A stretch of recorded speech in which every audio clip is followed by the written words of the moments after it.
ભગવાને નિમિત્ત જેટલું બનાવ્યું છે. અને સુખી થવા માટે ભાઈ એક વસ્તુ યાદ રાખજો, સુખી થવા માટે રૂપિયાથી કોઈ સુખી થવાતું નથી.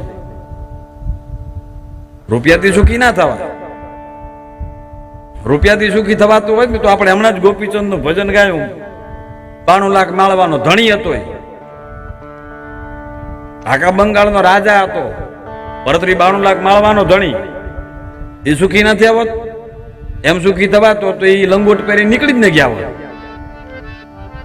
સુખી ત્યારે જ થવાય, શાંતિ જીવનમાં ત્યારે જ મળે. ગીતામાં તો કહ્યું છે ત્યાગાત શાંતિ અનંતરમ, ત્યાગથી શાંતિ મળે છે, ભેગું કરવાથી કોઈ શાંતિ મળે નથી. તો અધર્મનું ધન એકત્રિત થાય, આ જીવાત્માની બુદ્ધિ ભ્રષ્ટ કરી બની, આ નિશ્ચિત છે.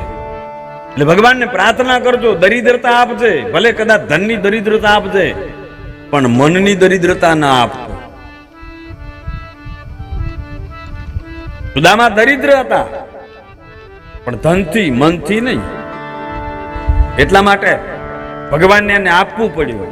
અને જે વિશ્વાસ રાખે છે ને ભાઈ, હું આ વ્યાસપીઠ ઉપરથી એક બ્રાહ્મણના દીકરા તરીકે કહું છું, અને જે કહું છું એ અનુભવથી કહું છું. ધ્યાનથી સાંભળો, ખાલી વાત કરો એમ નહીં, જે કહું છું એ અનુભવથી કહું છું કે તમે જો ભગવાન ઉપર ભરોસો રાખશો ને, અને જો મનની દુર્બળતા નહીં હોય, ધનની ભલે હોય પણ મનની દુર્બળતા નહીં હોય ને, તો એક દિવસ ગઢેશ્વર દાદાને દેવું જ પડશે. એટલો વિશ્વાસ રાખો.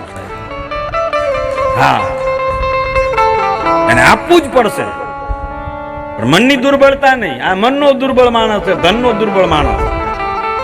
એકત્રિત કર્યું, બીજાને છેતરીને, બીજાને વિશ્વાસમાં લઈને એનો વિશ્વાસઘાત કરીને ધન એકત્રિત કર્યું. એટલે ભગવાનને પ્રાર્થના કરજો સાહેબ કે અધર્મનું ધન અમારા ઘરમાં આવે ને, નહીતર પેઢીનો સત્યાનાશ નીકળી જાય. કોઈને ખોટું લાગે તો માફ કરજો, પણ આપણા બાપ દાદાઓએ ગાયોને માટે કે અમારી ભૂમિમાં ગાયો ચરે એના માટે ગોચર મૂકી દીધા. આપણે શું કર્યું? હું આ ગામની વાત જ નહીં, વડપગમાં તો કોઈ સહેજ ને દબાણ. હું તો બહારની વાત કરું. હજુ મારે બીજા અહીંયા હાથ દી રહેવાનું છે પાછું.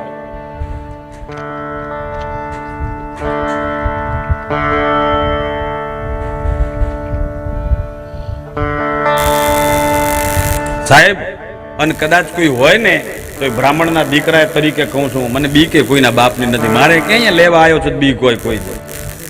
હા, અહીંયા કોઈનો લેવા આવ્યા હોય તો બીક હોય, કાંઈ જોઈતું નથી તમારું.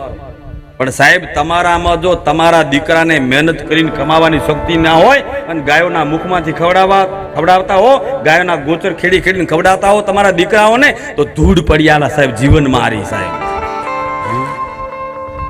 નેર બાજુમાં છે, ડૂબી મરાય. જો તમારા દીકરાઓને તમારામાં પૂરી કરવાની તાકાત ન હોય તો નેર બાજુમાં છે, ડૂબી મરાય. પણ ગાયોના મુખમાંથી કોઈ દી એક દાણો પણ લેવાય નહીં. એ બધું અધર્મનું. હું નથી કહેતો, શ્રી મહાપુરાણ કહે છે. ભગવાનના વાલા બનવું હોય, ભગવાનના પ્રિય બનવું હોય, ગઢેશ્વરના બનવું હોય ને, તો કદાચ આપણાથી ભૂલ થઈ ગઈ હોય, દબાણ થઈ ગયું હોય તો ભલે થઈ ગયું હોય, થઈ ગયું. જે બન્યું મહાદેવ પાસે માફી માંગી અને છૂટું કરી દેજો. ગૌ માતાનું સાહેબ, ગૌ માતા કલ્યાણ કરી દેશે તમારે.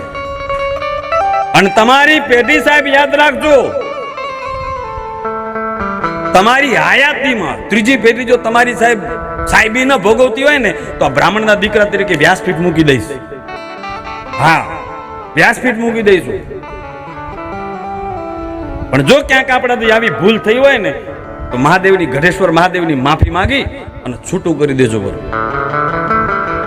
ક્યાંક આપણાથી ભૂલ થઈ હોય, અધર્મનું આપણા ઘરમાં આવવું જ ન જોઈએ. આપણે કોના સંતાન છીએ?